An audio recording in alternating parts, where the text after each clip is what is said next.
Sri Kuberan TV நேயர்களுக்கு ஹரிஹர சர்மாவின் பணிவான நமஸ்காரங்கள். நாம் ஒவ்வொருவதும் பார்க்க போகிறது மாத பலன்கள் பார்க்குறோம். அதுபடி இந்த மாதம் பார்க்க போகிறது டிசம்பர் மாதத்திற்கு உண்டான பலன்களை பார்க்க போகிறோம். இப்போ இந்த டிசம்பர் மாதம் எப்போ பிறக்குது அப்படின்னு பார்த்தோம்னாக்க நிகழும் மங்களகரமான குரோதி வருஷம் கார்த்திகை மாதம் 15ஆம் தேதி இந்த டிசம்பர் மாதம் பிறக்குது. இந்த டிசம்பர் மாதம் பிறக்கிறது அப்படின்ற பொறுத்தளவுக்கு இது இந்த வருடத்தின் கடைசியான மாதம் ஒன்று. அதுக்கு அடுத்தது இந்த டிசம்பர் மாதத்தில் பொறுத்தளவுக்கு ஐயப்பனுக்கு உகந்த கார்த்திகை மாதமும் மார்கழி மாதமும் சேர்ந்து வரக்கூடிய காலகட்டங்கள். அப்போ இந்த சேர்ந்து வரக்கூடிய காலகட்டங்கள் அப்படின்ற பொறுத்தளவுக்கு மாதங்களில் இதை பொறுத்தளவுக்கு நான் மார்கழியாவன் எம்பெருமான் கிருஷ்ண பெருமான் சொல்லியிருக்கார். அதே போல் ஐயப்பன் அரியும் ஹரனும் இணைந்தது ஐயப்பன். இவங்க 2 மாதத்தையும் உள்ளடக்கியது தான் இந்த டிசம்பர் மாதம். இந்த டிசம்பர் மாதத்தை பொறுத்தளவுக்கு கிரக நிலவரம் என்னென்ன அப்படின்றத ஃபஸ்ட்டு பார்ப்போம். இந்த கிரக நிலவரம் அப்படின்ற பொறுத்தளவுக்கு காலபுருஷ தத்துவத்தின்படி ரிஷபத்தில் குரு பகவானும் கர்க்கடகத்தில் செவ்வாய் பகவான் நீச்ச நிலையையும், அதுக்கு அடுத்தது பார்த்தோம்னாக்க காலபுருஷ தத்துவத்தின்படி 6ஆம் இடமான கன்னியா ராசியில் கேது பகவானும், இதை தவிர 8ஆம் இடமான விருச்சிகத்தில் சூரியனும் சந்திரனும் புத பகவானும் மற்றும் தனுரில் சுக்கிர பகவானும் பரிவர்த்தனை யோகத்தோட இந்த காலம் பிறக்குது. இதை தவிர கும்பத்தில் சனி பகவானும், இதை தவிர ராகு பகவானை பொறுத்தளவுக்கு இருக்கிற இடம் அப்படின்றது 12ஆம் இடம். 12ஆம் இடம் அப்படின்றது ராகு பகவானுக்கு உகந்த இடமா, 12 அப்படின்றது ராகுக்கு உகந்த இடம். இதை தவிர நம்ம பார்த்தோம் அப்படின்னு சொன்னாக்க இந்த காலகட்டங்களில் என்னென்ன விசேஷங்கள் வருது அப்படின்றத பார்ப்போமா. இப்போ இந்த காலகட்டங்களில் விசேஷங்கள் அப்படின்ற பொறுத்தளவுக்கு டிசம்பர் 30ஆம் தேதி திங்கட்கிழமை அமாவாசையும், அதே போல் டிசம்பர் 15 ஞாயிற்றுக்கிழமை பௌர்ணமியும், 13ஆம் தேதி முருகனுக்கு உகந்த கிருத்திகையும், அதே போல் டிசம்பர் 5ஆம் தேதி ஸ்ரவண நட்சத்திரம் திருவோணம் அப்படின்றது ரொம்ப விசேஷமான நட்சத்திரமும், இதை தவிர டிசம்பர் 11 மற்றும் டிசம்பர் 26 2 நாட்களையும் புதன் மற்றும் வியாழக்கிழமை நாளில் ஏகாதசி விரதமும் மிக முக்கியமானது. ஏகாதசி அப்படின்றது வைணவர்களுக்கு. இதை தவிர 6ஆம் தேதி வெள்ளிக்கிழமையும் 21ஆம் தேதி சனிக்கிழமையும் சஷ்டி மாதாந்திர சஷ்டியும் சஷ்டி விரதமும் இருக்குது. இதை தவிர சங்கடகர சதுர்த்தி. சங்கடகர சதுர்த்தி அப்படின்னாக்க எம்பெருமான் சந்திரனுக்கு தோஷம் விளக்கிய நாள் சங்கடகர சதுர்த்தி. எம்பெருமான் விநாயகர சந்திர பகவான் வணங்கி தோஷங்களை விளக்கிய நாள் சங்கடகர சதுர்த்தி. அப்படியேற்பட்ட சங்கடகர சதுர்த்தி வரக்கூடியது 18ஆம் தேதி புதன்கிழமை வருது. இதை தவிர மாத சிவராத்திரி அப்படிங்கிறத பொறுத்தளவுக்கு 29ஆம் தேதி ஞாயிற்றுக்கிழமை வருது. இதை தவிர பிரதோஷம். பிரதோஷம் அப்படின்னாக்க என்ன அப்படின்னாக்க எம்பெருமான் ஈஸ்வரன் தன்னுடைய வாயில் ஆழகால விஷத்தை அறிந்து தாயாரின் மடியில் படுத்து உறங்கிய நேரம், படுத்து ஆசுவாசப்படுத்திய நேரம் பிரதோஷ நேரம். இந்த பிரதோஷ நேரத்தில் நாம் என்ன காரியத்துக்கு முயற்சி எடுக்கிறோமோ, எந்த காரியத்தை வேண்டுறோமோ அந்த காரியம் ஜெயிக்கக்கூடிய காலகட்டங்கள். அப்படியேப்பட்ட மகா உன்னதமான பிரதோஷம் 2 பிரதோஷம் வருது. ஒன்று டிசம்பர் 13ஆம் தேதி, அதுக்கு அடுத்தது டிசம்பர் 28ஆம் தேதி. டிசம்பர் 28 அப்படின்றது சனி பிரதோஷம். மிக மிக முக்கியமான விசேஷம். 100 பிரதோஷத்துக்கு சமமானது ஒரு சனி பிரதோஷம். வருஷத்துக்கு பார்த்தீங்கன்னா கிட்டத்தட்ட 54 சனிக்கிழமை வரும். அந்த 54 சனிக்கிழமையில் குறைவான நாட்கள் தான் சனி பிரதோஷம் வரும். அப்படியேற்பட்ட சனி பிரதோஷம் வருது வருகின்ற டிசம்பர் 28ஆம் தேதி வருது. அதுக்கு அடுத்தது பார்த்தோம்னாக்க 5ஆம் தேதி பார்த்தோம்னாக்க சதுர்த்தி. அப்போ இப்படியேற்பட்ட வசந்த நாட்களை கொண்டு இந்த வருஷம் பிறக்குது. அதாவது டிசம்பர் மாதம் பிறக்குது. அப்போ இந்த டிசம்பர் மாதத்தை பொறுத்தளவுக்கு ஒவ்வொரு ராசிக்கும் என்னென்ன பலன்கள் அப்படின்றத பார்ப்போமா.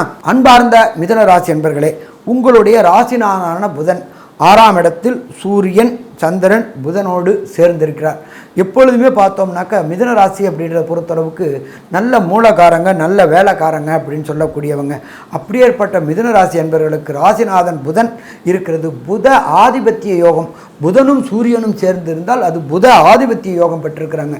இந்த மிதுன ராசியை சேர்ந்த குழந்தைகள் இந்த காலகட்டங்களில் கல்வி, லோயர் எஜுகேஷன் படிக்கக்கூடியவங்களுக்கு கல்வியில் இதுவரையும் இருந்த மறதிகள் அத்தனையும் போகக்கூடிய வாய்ப்புகள் உண்டு. ராசிநாதனான புதன் 6 6ஆம் இடத்துல இருக்கிறதுனால நீண்ட நாட்களாக வேலை கிடைக்காம இருந்த மிதுனராசி என்பவர்களுக்கு அரசு தொடர்புடைய உத்தியோகங்கள் கிடைக்கக்கூடிய வாய்ப்புகள் உண்டு.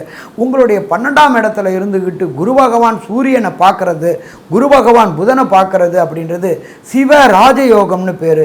இந்த சிவ ராஜயோகம் இருக்கக்கூடிய காலகட்டங்களில் அரசியல்வாதிகள் அத்தனை பேருக்கும் கண்டிப்பாக உங்களுடைய தலைவருடைய கடைக்கன் பார்வைப்பட்டு புது பதவிகள் கிடைக்கக்கூடிய வாய்ப்புகள் உண்டு. புது பதவி உயர்வுகள் கிடைக்கக்கூடிய வாய்ப்புகள் உண்டு. கடந்த காலகட்டங்களில் உங்களுக்கும் அரசாங்கத்துக்கும் இருந்த லிட்டிகேஷன் பிரச்சனைகள் அத்தனையும் தீரக்கூடிய வாய்ப்புகள் உண்டு. இதை தவிர பார்த்தோம் அப்படின்னு சொன்னாக்க 6ஆம் இடம் அப்படின்றது வீரியஸ்தானம். 6ஆம் இடத்துல சூரிய பகவானும் சந்திர பகவானும் புத பகவானும் சேர்ந்து இருக்கிறாங்க. இது 6 அப்படின்ற பொறுத்தளவுக்கு ரண ரோக சத்துருஸ்தானம். கடந்த காலகட்டங்களில் ரணரோகமாக இருந்தவங்களுக்கு அத்தனை பேருக்கும் ரோகங்கள் விடுபடக்கூடிய வாய்ப்புகள் உண்டு. தகப்பனின் நிலையில் நல்ல முன்னேற்றம் ஏற்படக்கூடிய வாய்ப்புகள் உண்டு. தகப்பன் தொழிலை நீங்கள் எடுத்து செய்யக்கூடிய வாய்ப்புகளும் உண்டு. இதை தவிர பார்த்தோம்னா 7ஆம் இடத்துல சுக்கிர பகவான் பரிவர்த்தனை யோகம் பெற்றிருக்கிறார். இந்த மிதுன ராசியை சேர்ந்த அன்பர்களுக்கு எப்பொழுதுமே பொறுத்தளவுக்கு சனி தொடர்பும் குருபலமும் வரக்கூடிய காலகட்டங்களில் திருமண தொடர்பு ஏற்படக்கூடிய வாய்ப்புகள் உண்டு. அப்போ இதை தவிர மிதுன ராசியை சேர்ந்த அன்பர்களுக்கு தொழிலில் இதுவரை இருந்த காம்படிட்டர், அதாவது உங்களுடைய போட்டியாளர்கள் அத்தனை பேரும் உங்கள்கிட்ட சரண்டர் ஆகக்கூடிய வாய்ப்புகள் உண்டு. ஏன்னா சிவராஜ யோகம் இருக்கிறதுனால கண்டிப்பாக சரண்டர் ஆகக்கூடிய வாய்ப்புகள் உண்டு. போட்டி தொழில்களில் ஏற்றமான நிலை இருக்கக்கூடிய வாய்ப்புகள் உண்டு. அதை தவிர பட்டய கணக்கர்கள் ஜோதிஷத்தை தொடர்புடையவங்க இவங்க எல்லாருக்குமே இந்த காலகட்டங்கள் ஏற்றமான காலகட்டம்னே சொல்லலாம். இதை தவிர 4ல் உள்ள கேது பகவான் 4 அப்படின்ற பொறுத்தளவுக்கு வண்டி வாகனங்களில் செல்லும்பொழுது ரொம்ப எச்சரிக்கையாக செல்லக்கூடிய வாய்ப்புகள் உண்டு. அதே போல் அடிவயிறு உபாதைகள் வரக்கூடிய வாய்ப்புகள் உண்டு. யூரினரி இன்ஃபெக்ஷன் வரக்கூடிய வாய்ப்புகள் உண்டு. அதனால் இந்த காலகட்டங்களில் வெளியில் உணவு சாப்பிட்றதை தவிர்க்கணும். வெளியில் தண்ணி குடிக்கிறதையும் தவிர்த்தோம்னா இந்த பிரச்சனைகளை விட்டு வெளியில் வரலாம். இதே போல் சின்னத்திரை பெரிய திரை கலைஞர்களுக்கு இந்த காலம் ஏற்றமான காலகட்டங்கள்.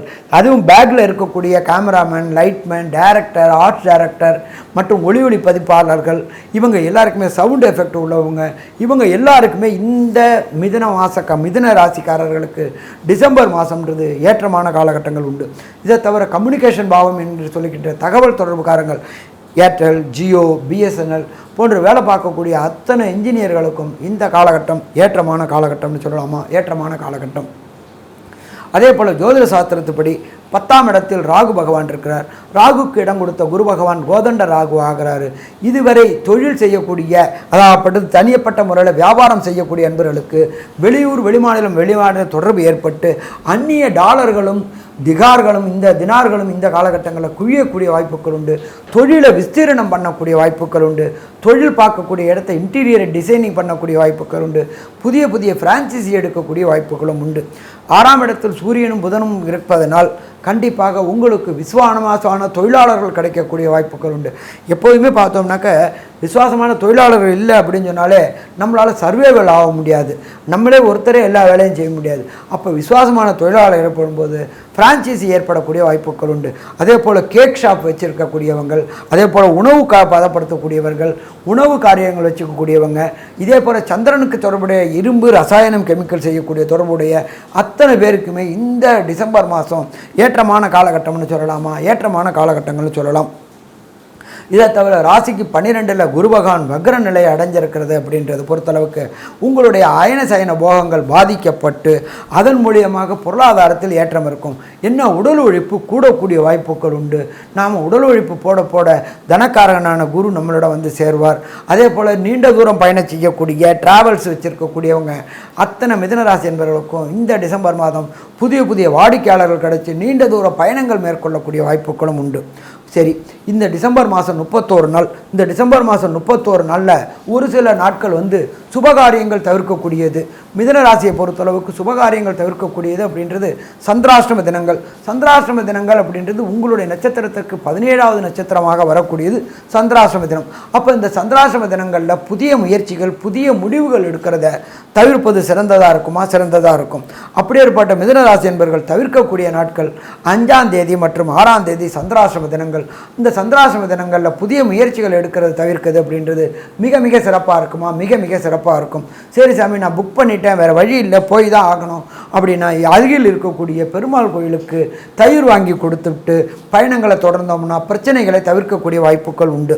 இதை தவிர கோவுக்கு அகத்திக்கீரையும் வாங்கி கொடுத்தோம்னாக்க பிரச்சனைகளை தவிர்க்கக்கூடிய வாய்ப்புகள் உண்டு.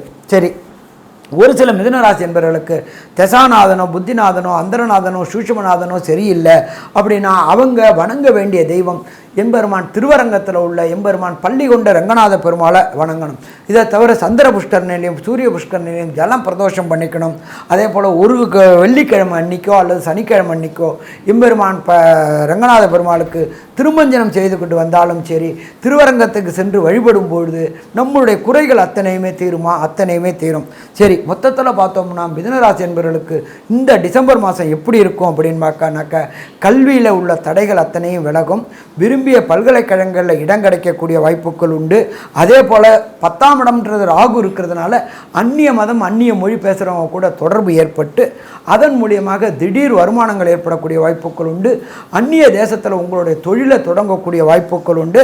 வேலையில் பொறுத்தளவுக்கு இதுவரையும் நிரந்தரமற்ற தன்மையில் இருந்துட்டு கான்ட்ராக்ட் லேபராக இருந்துட்டு இருந்தவங்களுக்கு கவர்மெண்ட் வேலை கிடைக்கக்கூடிய வாய்ப்புகள் உண்டு. ப்ரமோஷன் இல்லாத அத்தனை மிதுனராசி என்பவர்களுக்கும் இந்த காலகட்டங்களில் ப்ரமோஷன் கிடைக்கக்கூடிய வாய்ப்புகள் உண்டு. இதை தவிர நீண்ட நாட்களாக திருமணம் தடை தாமதம் ஏற்படுகின்ற இந்த மிதுனராசி என்பவர்களுக்கு திருமணம் தடை தாமதங்களும் விலகக்கூடிய வாய்ப்புகள் உண்டு. அதே போல் 5ஆம் இடத்ததிபதியான சுக்கிரன் 7ஆம் இடத்துல இருக்கிறதுனால நீண்ட நாட்களாக திருமணமாகி வம்சமிருத்தி இல்லாதவங்களுக்கு வம்சமிருத்தி கிடைக்கக்கூடிய வாய்ப்புகள் உண்டு. சின்னத்திரை பெரிய திரை கலைஞர்களுக்கு கடந்த காலகட்டங்களில் வாய்ப்பு இல்லாதனால வீட்டிலேயே முடங்கி கிடந்திருந்த சின்னத்திரை பெரிய திரை கலைஞர்களுக்கு இந்த காலகட்டங்களில் வாய்ப்பு கிடைக்கும்.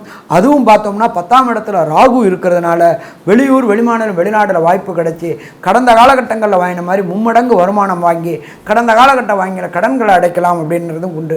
மொத்தத்தில் பார்த்தோம்னா மிதுன ராசி என்பவர்களுக்கு இந்த மாதம் டிசம்பர் மாதம் அற்புதமான மாதம்னு சொல்லலாம். நன்றி, நமஸ்காரம். ஸ்ரீ குபேரன் டிவியை பார்த்தமைக்கு நன்றிகள். மேலும் இது போன்ற தகவல்களை தெரிந்து கொள்ள ஸ்ரீ குபேரன் டிவியை சப்ஸ்கிரைப் செய்யுங்கள். மறக்காமல் பெல் ஐக்கானை கிளிக் செய்யுங்கள்.